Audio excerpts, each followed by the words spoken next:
Hi hello నమస్తే. This is గణ. ఇంకో కొత్త కథతో మీ ముందుకి వచ్చాను. స్టోరీ పేరు కళ్యాణం. స్టోరీ నచ్చిన వాళ్ళు చదవచ్చు, నచ్చని వాళ్ళు ఇప్పుడే వెంటనే స్కిప్ చేసి వెళ్ళిపోండి. నచ్చిన వాళ్ళు మాత్రమే చదవండి. ఇక స్టోరీలోకి వెళ్ళిపోదాం. కళ్యాణం ఎపిసోడ్ 1. పెళ్లి పందిరిలో పీటల మీద పెళ్లి కొడుకు పెళ్లి కూతురు అక్కడ ఉన్న అందరూ కూడా ముభావంగా ఉంటే, కానీ ఒక్కరు మాత్రం చాలా సంతోషంగా ఉన్నారు ఆ పెళ్లి పందిరిలో. అది ఎవరో కాదు, పెళ్లి కూతురు అక్క. పెళ్లి కార్యక్రమాలు ఫాస్ట్గా జరుగుతూ ఉన్నాయి. జీలకర్ర బెల్లం తంతు కూడా ముగిసింది. ఇక మిగిలింది మాంగళ్యధారణ మాత్రమే. అక్కడ జరిగేది ఎవ్వరికీ నచ్చడం లేదు, ఒక్క ఆ అమ్మాయికి తప్ప. పెళ్ళికి వచ్చిన వాళ్ళంతా కూడా అమ్మలక్కలు వాళ్ళ చీరలు నగలు విషయాలు మానేసి, మగవాళ్ళు బిజినెస్ ముచ్చట్లు మానేసి ఈ పెళ్ళి గురించే మాట్లాడుకుంటూ ఉన్నారు. ఏంటమ్మా ఈ విడ్డూరం, ఇది ఎక్కడైనా ఉందా? తను ఉండగానే తన భర్తతో చెల్లికి పెళ్లి చేస్తుందేంటి? ఈ అమ్మాయికి ఏమైనా తిక్క అని పెళ్లి కూతురు అక్క గురించి మాట్లాడుకుంటూ ఉన్నారు అంతా కూడా. అవునమ్మా, మనం ఉండగా మన మొగుడు ఎవరినైనా కన్నెత్తి చూస్తేనే మనము ఊరుకోము. అలాంటిది తనే దగ్గరుండి మరి తన భర్తకు తన చెల్లితో పెళ్లి చేస్తుంది. ఎవరు ఎన్ని మాట్లాడినా కూడా తన చెవికి ఎక్కడం లేదు. తనకు కావాల్సింది తన భర్తతో తన చెల్లి పెళ్లి జరగడం. ఇదే. అందుకే పంతులు గారు ఇంకా ఎంతసేపు అని అడిగింది మధుర. పంతులు గారు కూడా మధురని విచిత్రంగా చూస్తూ, ఇంకో 2 నిమిషాలమ్మా, మాంగళ్యధారణకి సమయం ఉంది అని ఆలోపు మిగిలిన మంత్రాలు కూడా చదివేసి, బాబు అమ్మాయి మెడలో 3 ముళ్ళు వేయినాయనా అని చెప్పడంతో పెళ్లి కొడుకు అయినటువంటి మధుర భర్త దేవ అసహనంగా మధుర వైపు చూశాడు. ఇప్పటికైనా నీ ఆలోచన మానుకో అన్నట్టుగా. ఏంటండి అలా చూస్తున్నారు? పంతులు గారు టైం అవుతుందని చెప్పారు, మీకు వినిపించట్లేదా? త్రిపుర మెడలో తాళి కట్టండి అని చెల్లి జడని ఎత్తి పట్టుకుంది మధుర సంతోషంగా నవ్వుతూ. మధుర చేస్తున్న పని అక్కడ ఎవ్వరికీ నచ్చడం లేదు. అటు మధుర త్రిపుర తల్లిదండ్రులకు, ఇటు దేవ తల్లిదండ్రులకు. కానీ మధుర మాటలు కాదు అంటే తను ఎంతకి తెగించడానికైనా సిద్ధమవుతుంది అని తెలిసి అందరూ జరిగేది చూస్తూ ఉన్నారు. అంతే. దేవాంశ్ ఒకసారి త్రిపుర కళ్ళల్లోకి చూసి, ఇష్టమో ప్రేమో బాధ ఏదో తెలియదు కానీ తన భార్య కోసం మరదలి మెడలో 3 ముళ్ళు వేసేశాడు. ఆ తర్వాత త్రిపుర పాపిట్లో కుంకుమ అద్ది, కాలికి మెట్టెలు తొడిగి, అరుంధతి నక్షత్రం చూపించి పెళ్లి కార్యక్రమం అంతా ముగిశాక ఒక దగ్గర కూర్చున్నారు దేవాంశ్ ఇంకా త్రిపుర. భర్త చెల్లి పెళ్లి పనులు అన్నీ ముగించి కూర్చోవడం చూసిన మధుర వాళ్ళిద్దరికీ ఒకే విస్తరాకులో భోజనం వడ్డించింది, ఇద్దరిని తినమని. ఆల్రెడీ పెళ్ళికి వచ్చిన అతిథులు అందరూ భోజనాలు చేసి వాళ్ళ ఆశీర్వాదాలు పెళ్ళైన జంటకి అందించి, ఇదెక్కడి విడ్డూరమైన పెళ్ళి అనుకుంటూ అక్కడి నుండి వెళ్ళిపోతూ ఉన్నారు. భర్తకి చెల్లికి ఒకే విస్తరిలో వడ్డించి, నన్ను చూస్తారేంటి, తినండి అంది మధుర. ఇక ఏం చేయలేక దేవ త్రిపుర తిన్నాము అన్నట్టు 2 ముద్దలు తినేసి అక్కడి నుండి లేచారు. తన అత్తమామను తల్లిదండ్రులను కూడా తనే దగ్గర ఉండి తీసుకొచ్చి అందరికీ భోజనాలు పెట్టి పెళ్లి తతంగం అంతా అయ్యాక, అతిథులు వెళ్ళిపోయాక పదండిక ఇంటికి అని అందరినీ తీసుకొని వాళ్ళ ఇంటికి బయలుదేరింది. వాళ్ళ ఇల్లు అంటే దేవ మధుర ఉంటున్న ఇల్లు. దేవ తల్లిదండ్రులు వేరేగా ఉంటారు. ఇల్లు రావడంతో మధుర వెంటనే కార్ దిగి ఇంట్లోకి వెళ్ళి హారతి సిద్ధం చేసింది. దేవా ఇల్లు 3 బెడ్రూమ్ హౌస్. చాలా చక్కగా చుట్టూ మొక్కలు చెట్లతో, ఇంటి ముందు బాగా ఖాళీ ప్లేస్తో, ఇంటి చుట్టూ కూడా ఖాళీ ప్లేస్తో చాలా అందంగా ఉంటుంది. దేవా త్రిపుర గుమ్మం దగ్గరికి రాగానే ఆగండి ఆగండి అంటూ సంతోషంగా నవ్వుతూ ఇద్దరికీ కలిపి హారతి ఇచ్చి, ఇద్దరికీ బొట్టు పెట్టి కుడికాలు పెట్టి లోపలికి వెళ్ళండి అంది. అసలైతే ఒకరి పేరు ఒకరు చెప్పుకొని లోపలికి రండి అని అందాం అనుకుంది. కానీ అలా అడిగితే భర్త 4 పీకినా ఆశ్చర్యపోనవసరం లేదు అని సైలెంట్గా ఎర్రనీళ్లు బయటపడబోయడానికి వెళ్ళింది మధుర.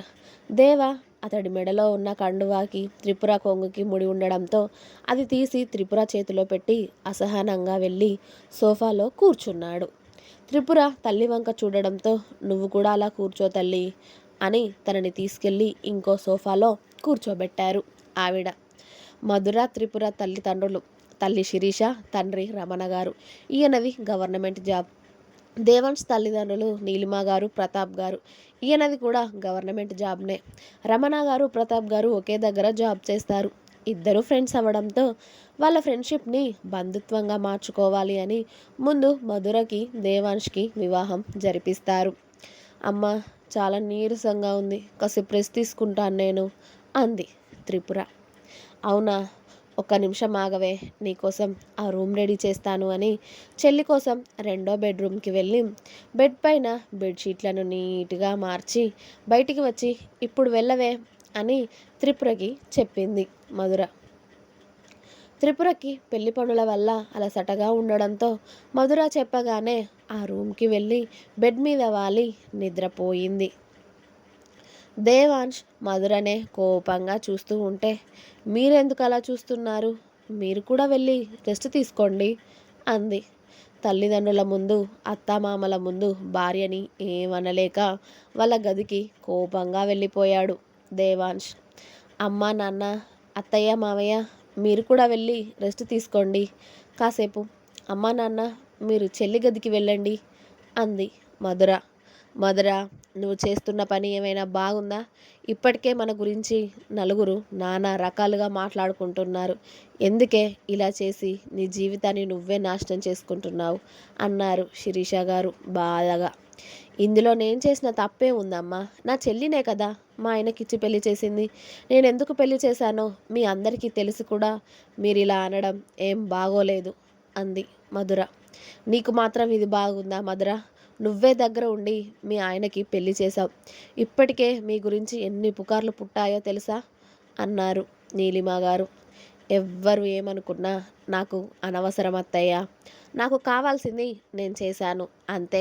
ఇక ఇందులో మాట్లాడడానికి ఏమీ లేదు అంది మధుర కోపంగా. నీకు పిల్లలు పుట్టకపోతే ఎవరినైనా అడాప్ట్ చేసుకుందామని దేవా చెప్పాడు కదమ్మా. అయినా కూడా ఎందుకు ఇలా చేశావు? నువ్విప్పుడు సంతోషంగా ఉండొచ్చు, కానీ తర్వాత జరిగే పరిస్థితులకు మా అందరికన్నా ఎక్కువగా బాధపడేది నువ్వే. నీ భర్తని నీ చెల్లితో ఆనందంగా ఉంటే అప్పుడు తెలుస్తుంది నీకు. నేను అలా అనుకునేదాన్నే అయితే అసలు నా చెల్లికి నా భర్తకి దగ్గర ఉండి నేనే పెళ్లి చేయనత్తయ్యా. భార్యాభర్తలు అన్నాక ఎలా ఉంటారో నాకు తెలుసు. అడాప్ట్ చేసుకోవాల్సిన అవసరం నాకు లేదు. నా చెల్లి ఉండగా నా చెల్లికి ఆయనకు పుట్టిన పిల్లలు నా పిల్లలే అవుతారు. నీ చెల్లికి నీ భర్తే ఉన్నాడా? లోకం మీద ఆ అమ్మాయికి అబ్బాయిలే దొరకకపోయేవాళ్ళ? మీ చెల్లి జీవితాన్ని కూడా నువ్వు సమస్యలో పెట్టావని నీకు అర్థమవుతుందా? నీ చెల్లి ఎంత బాధపడుతుందో అసలు నువ్వు తెలుసుకున్నావా అని అడిగారు నీలిమ గారు. నా చెల్లి నా మాట కాదు అన్నదత్తయ్య. నా చెల్లి ఒప్పుకున్నాకే ఈ పెళ్లి చేశాను. అలాగే ఆయన కూడా ఒప్పుకున్నారు కదా. అయినా పెళ్ళైపోయాక ఈ మాటలన్నీ అనవసరం. నాకు కావాల్సింది వాళ్ళ ఇద్దరి పెళ్ళి అంతే. జరిగింది కదా. అయినా మీకు పెళ్ళయి ఎన్నాళ్ళయిందనే నువ్వు ఇంత పని చేశావు? 5 ఏళ్ళు అయ్యింది అంతే. 5 ఏళ్ళకే ముసల్దానివి అయిపోయావు అనుకున్నావా నువ్వు అన్నారు శిరీష గారు కోపంగా. ఈ 5 ఏళ్లలో నేను తిరగని గుడి లేదు, తిరగని హాస్పిటల్ లేదమ్మా. ఎక్కడ చూపించుకున్నా నాకు ఇక పిల్లలు అవ్వరు అని చెప్పారు. నాకు ఇంకా వేరే ఆప్షన్ కనిపించలేదు. నాకు ఇంతకన్నా వేరే దారి కూడా లేదు. ఇక ఈ విషయాలు మీరు ఇక్కడితో వదిలేస్తే మంచిది అని మధుర కూడా కోపంగా వాళ్ళ రూమ్లోకి వెళ్ళింది. మధుర రూమ్లో దేవాన్ష్ కోపంగా డోర్ లాక్ చేసి ఆమె గొంతు పట్టుకొని గోడకి అదిమి పెట్టాడు మధురని. ఇంకా ఉంది న్యూ స్టోరీ. నచ్చితే లైక్ చేయండి, షేర్ చేయండి, అలాగే సబ్స్క్రైబ్ చేసుకోవడం మాత్రం అస్సలు మర్చిపోవద్దు. ప్లీజ్ సబ్స్క్రైబ్ మై ఛానల్ గనా స్టోరీస్ వరల్డ్. స్టోరీ నచ్చిన వాళ్ళు చక్కగా స్కిప్ చేసి వెళ్ళిపోవచ్చు, బలవంతం ఏమీ లేదు. Thanks for watching my video. Bye.